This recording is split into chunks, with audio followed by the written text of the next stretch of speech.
hayang modar sia teh cucunguk, cek anak buah si Gempur. Sorot matana si lalatuan. Embung atuh mang, betah keneh di alam dunyana oge. Cek Jang Aji ngahehe, taya riuk-riuk kasieun dina beungeutna. Modar sia bangsat. Hiat! Teu ngomong deui, gajeleng seberut. Salah saurang anak buah si Gempur narajang ngahembatkeun bedogna rek nigas beuheung Jang Aji. Kalayan tenang nakar, Jang Aji ngelaukeun sirahna. Plos, bedog ngahakan angin. Awak lawan ngajolongjong ka bawah ku tanagana sorangan. Bareng jeung kitu, suku Jang Aji dipake ngajejek bujur anak buahna si Gempur. Seak, gebro! Anak buah si Gempur ngagoak, disusul ku beungeutna anu nyukcruk kana taneuh garing. Anak buah si Gempur haregungan bari nungkup beungeutna anu daradas. Ari Jang Aji mah ukur nyerenge. Mitra-mitra pemiar YouTube dongeng Mang Guru, nempo kitu dua anak buah si Gempur langsung narajang babarengan. Hiat! Modar sia bangsa! Sep! Anu saurang ngahembatkeun bedogna rek ngalah sirah. Anu saurang deui semudong kok rek mabad cuku. Buk! Teuing kumaha gerakanana, Jang Aji ujug-ujug geus aya di tukangan dua lawana sarta ngajejekeun dampal sukuna kana bujur lawan. Jebron! Wadaw! Meh bareng dua anak buah si Gempur pating garwak bari gugulitikan narungkup beungeutna. Teu jauh beda jeung anu karandapan ku anak buah si Gempur anu samemehna. Nanaonan mang, keur ngajak ciluk bakekok ieu teh, ceuk Jang Aji nyeungsirikeun siga anu ngeunah pisan. Sabot Jang Aji sisirian, anak buah si Gempur anu tadi dibaledog kekatayapan tukangan Jang Aji kalayan ngekeuweuk bedog dina leungeun katuhuna. Seak, jibron! Teu kanyahoan ti anggalna, tangkal sampe sagede leungeun ngababuk sirah anak buah si Gempur anu rek ngabongohan. Waduh! Anak buah si Gempur gogorentelan bari nungkup sirahna, bedogna langsung leupas tina cekalanana. Labok sia, tah dogna jadi dua ieu nama. Ceuk si Usup kacalakatakan bari ngekeuweuk tangkal sampe kedua leungeunna. Jang Aji anu geus malikeun awakna nyerengeh bari ngacungkeun jempol kanu jadi sobatna. Kabur! Ceuk salah saurang anak buah si Gempur. Kituna teh bari miheulaan lumpat ninggalkeun eta patempatan. Nampo baladna anu geus mangpret ti heula, anu tiluan ge gancang milu lalumpatan, teu sirikna notog-notogkeun maneh. Ceuk si Usup cacalakatakan nempo anu malang pret. Ari Jang Aji anu melang ku kaayaan Bah Samad jeung Neng Mirah gancang ngoloyong ka tepas imah nyampeurkeun ka Bah Samad jeung ka Neng Mirah.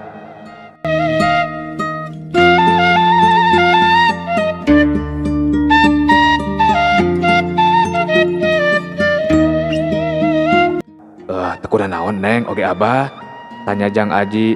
Kituna teh bari nalek-nalek awak Neng Mirah jeung Bah Samad. Teu naon abdi mah hatur nuhun pisan nya tos kersa nulungan abdi, ceuk Neng Mirah. Leungeunna langsung montel kana pigeulangan Jang Aji. Sami-sami Neng, ceuk Jang Aji siga anu geumpeur. Sono Neng, ceuk si Usup anu nuturkeun ka tepas. Nyerengeh nempo Neng Mirah anu montel ka Jang Aji. Neng Mirah siga anu reuwas gancang ngaleupaskeun cekelanana, beungeutna bareureum siga anu pohara erana. Ari Abah teu naon kitu, ceuk Jang Aji gancang ngadeuketan Bah Samad anu keur nyarandekeun awakna kana bangku awi.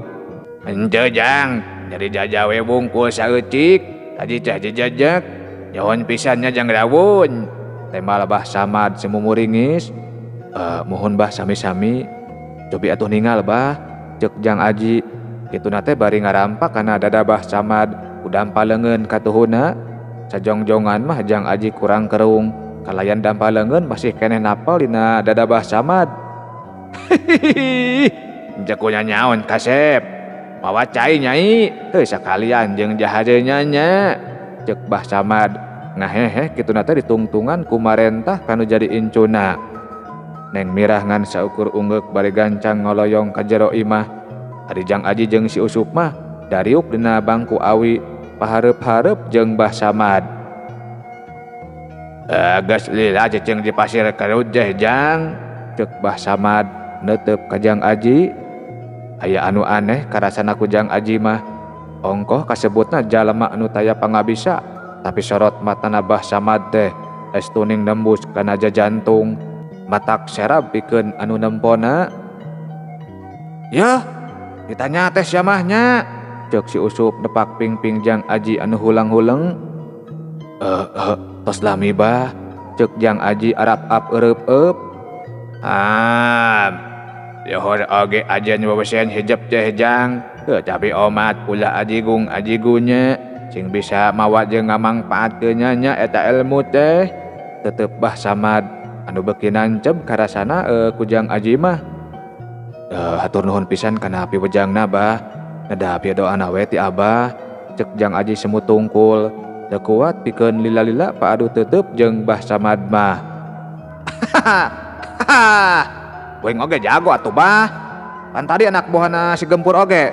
Ajan no sirahna di baboko uing Abah, ceuk si Usup nyelengkeung. Jodos nyaon tadi teh Sup, ceuk Mbah Samad ngaderet ka si Usup. Jurus Ceiroh ngagebugan poe kasur bah. Tembal si Usup dibarengan ku nyerenge ngan barakatak. Mbah Samad jeung Jang Aji saleuseurian. Si Usup oge jadi milu seuri jeung ceurikeun kekecapanana sorangan. Mitra-mitra pemirsa YouTube dongeng Mang Guru keur ngeunah saleuseurian. Neng Mirah ngurunyung bari nananggeui baki jeung ngajingjing teko. Neng Mirah kurang kerung sabab teu nyaho teuing naon anu keur disaleungseurikeun ku Mbah Samad jeung semah-semahna. Mbah Samad aruplek ngawangkong jeung Jang Aji katut si Usup. Sakapeung daria sakapeung babarakatakan jeung seurikeun kalakuan jeung kekecapan si Usup anu memang sok resep ngabojeg. Ari Neng Mirah mah sajaroning Jang Aji keur ngomong teh sok mindeng maling reret, saupama Jang Aji malik ngareret buru-buru tungkul siga anu era.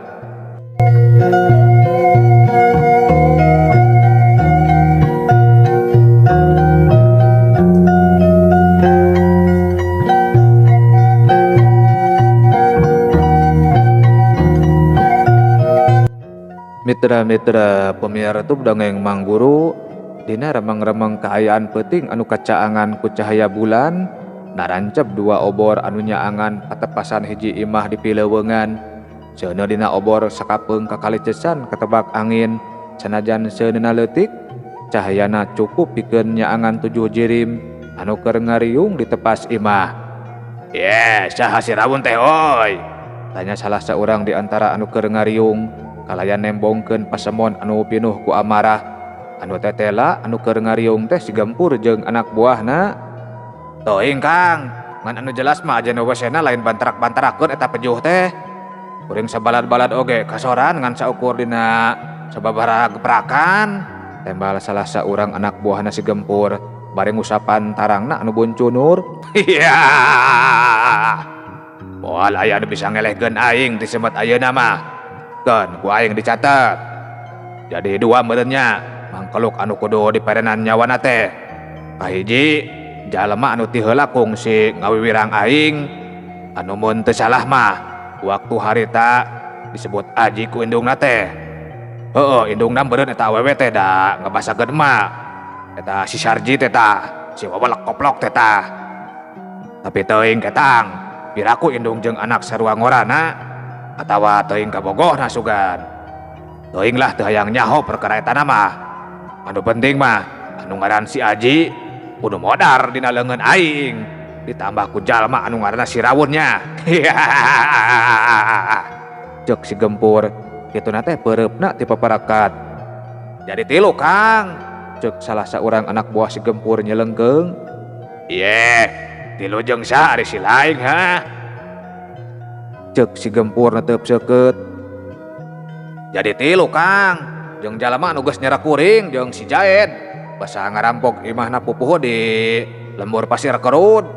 Nyari hate kuring mah Kang, alatan dicerek ku eta jalema. kuring jeung si Jaed kapaksa kudu nyerekam sababaraha bulan lilana. Lamun eueuh Kang Gempur mah wah sigana salilana kuring bisa lepas atuh Kang. Tembal anak buah si Gempur bari ngareret ka baladna anu disebut si Jaed. Saha ngaranna eta babalak teh oy, ceuk si Gempur tetep matana beuki seukeut. Mun teu salah mah ngaranna teh si Ocin. Lamun luhung jelema eta oge Kang, dina sageprakan oge kuring jeung si Jaed teu walakaya Kang. Eueuh anu bisa ngaluhuran ilmu aing ayeuna mah. Deui leuwe engke ku sianya. Digayam ku aing mah ti luarna oge eta mangkeluk teh. Ceuk si Gempur susumbar. Rek iraha atuh Kang. Ari imah si Ocin mah kuring ge apal keneh tempatna. Pan diburuan imahna pisan kuring jeung si Rajai di cerekna teh. Ceuk si Jaed siga anu geus teu sabar hayang males ka nyeri. Gampang perkara eta mah oy. Ayeuna mah urang kudu ngaranjah heula lembur. Bebekelan geus ipis. Lembur mana anu geus lila can dikotek tak oy. Legok lintung anyar keneh, pasir kerut nya kitu deui. Cikampak anu geus lila can diranjah mah Kang. Ceuk si Rojai neuteup kada dengkotna. Penting ayeuna keneh urang kudu gerak oy. Marane opatan taratu keneh daragoan we di dieu nya. Aing si Rojai jeung si Jaed ayeuna keneh rek indit ka Cikampak. Ceuk si Gempur ngabagi tetep ka opat anak buahna. Sanggeus ngabadamikeun itu ieuna, si Gempur anu dituturkeun ku dua urang anak buahna ngagaradig muru ka lembur Cikampak.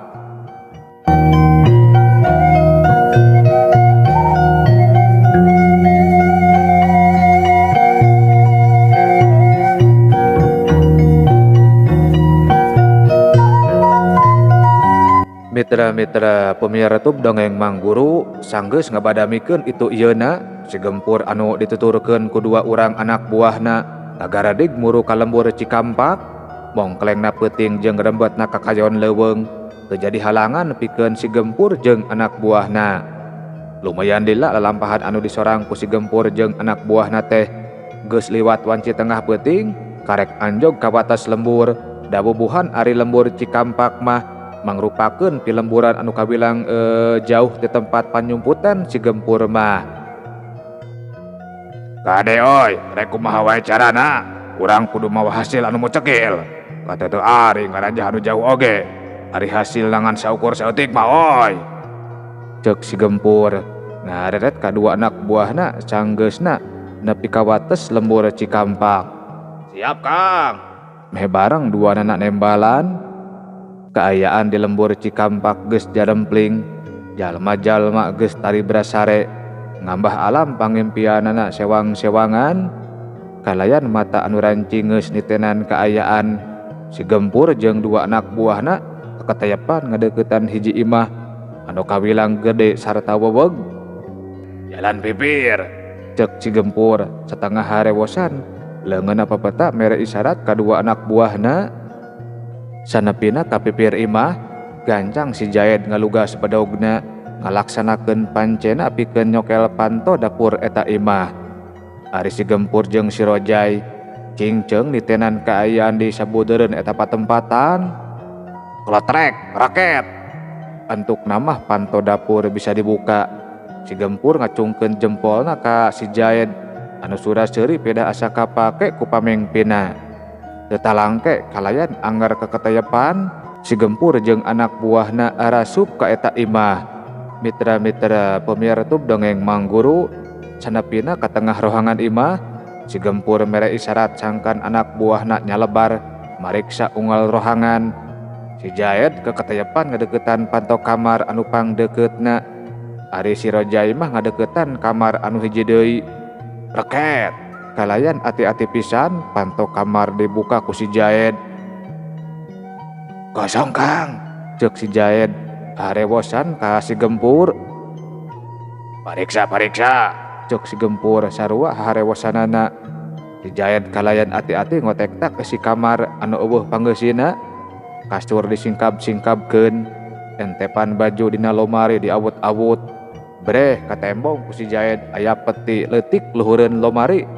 Gancang ku si Jaed dicokot. Bray tutup petina dibukakeun. Ka tembong paroman si Jaed kecida marah maina. Sabab eusi eta peti teh tetela gepokan duit anu kawilang loba. Dina waktu anu ngan sakilat eusi peti geus pindah kana kantong hideungna si Jaed. Hasil Kang hasil. Ceuk si Jaed kalayan anger harewosan nembongkeun bebeunanganana. Benar jelema beunghar ieu mah lumayan oi, tapi kurang keneh. Tuturkeun Cirojay. Ceuk si Gempur mere parentah. Teu kungsi nembal sanggeus mikeun kantong ka si Gempur. Si Jaed ngatayap nyampeurkeun kamar anu diasupan ku si Rojay. Kalayan ati-ati si Jaed mukakeun panto. Di jero kamar ka tembong aya 2 urang pribumi anu keur tali berasare dina kasur anu hade. Si Rojay ati-ati pisan ngotek tak lomari. Awana naon oi? Ceuk si Rojay harewosan ka baladna. Wah, pasti loba hartana oi. Ieu mah jalma beunghar. Terus bae kotek tak deui. Teu ngomong deui si Rojay neruskeun kotek tak deui eusi kamar. Dibantuan ku si Jaed bari mata mah cingceung bisi pribumi harudang tina sarena. Dina anu itu meureun Jay, ceuk si Jaed nunjuk kana lomari leutik di jero kamar. Si Rojay ukur ungguk bari gancang ngatayap ngadeuketan lomari leutik. Si Rojay ngarandeg heula satengah nahan ambekanana. Sabab lalaki anu dina luhur isbang ngulisik dina sarena. Canggeusna ngarasa aman, si Rojay neruskeun deui lengkahna. Duh, bageus oi, ceuk si Rojay harewosan ka baladna. Ari si Jaed teu ngomong ngan ukur mere isyarat cangkan baladna nyokel eta lomari. Si Rojay ukur ungguk anu saterusna mah mesat bedogna pikeun nyokel panto lomari. Sanggeus hese beleke antukna mah panto lomari bisa kabuka. Paroman si Rojay jeung si Jaed kecida bungahna. Sabab tetela eta lomari teh pinuh ku gopokan duit jeung rarangken tina emas. Si Rojay gancang ngabuntel duit jeung rarangken emas ku sampingna. Bangsat, bangsat. Bakat ku bungah nempo duit jeung rarangken emas teu kanyahoan pribumi geus hudang tina sarena. Yeh, cag heula nya hei.